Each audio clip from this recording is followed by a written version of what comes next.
Joining now is Illinois Democratic Congressman Krishnamorthi. Congressman, thanks for being with us. What do you make of the growing pushback against the Attorney General, the open letter from former DOJ officials? I think it's unprecedented. I don't remember a time when 2,000 former prosecutors did what these folks did. And just one other thing that I wanted to point out, which is that the fact that I heard that a group of judges are also now basically calling for an emergency meeting of their association to take a look at what's happening is also a signal that there might be blowback from the judiciary about what's happening at the DOJ. You have to remember a lot of these federal judges were former federal prosecutors at DOJ. And so they have friends there. They know what's going on. They probably don't like it. And so it'll be very interesting to see, for instance, how Judge Jackson rules in the Roger Stone case, pardon me, and whether she basically goes with the initial sentencing recommendation.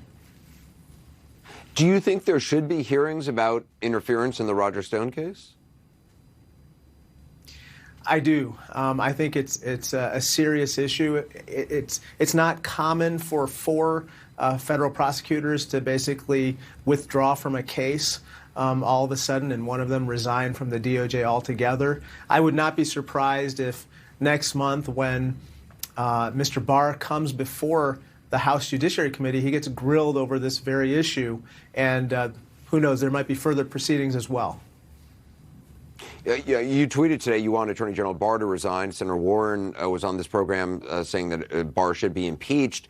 Would you go that far? And, is that something Speaker Pelosi and, frankly, American people really have much of an appetite for more, impeachment investigations, impeachment hearings? I'm not sure about that, but on the other hand, we can't do nothing. And therefore, I think at this point, those further oversight hearings with regard to how the DOJ is being run. I think the DOJ is being Trumpified.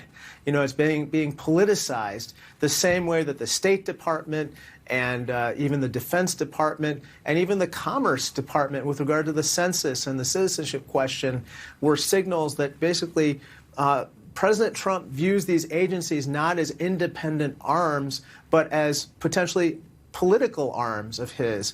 And that's deeply disturbing.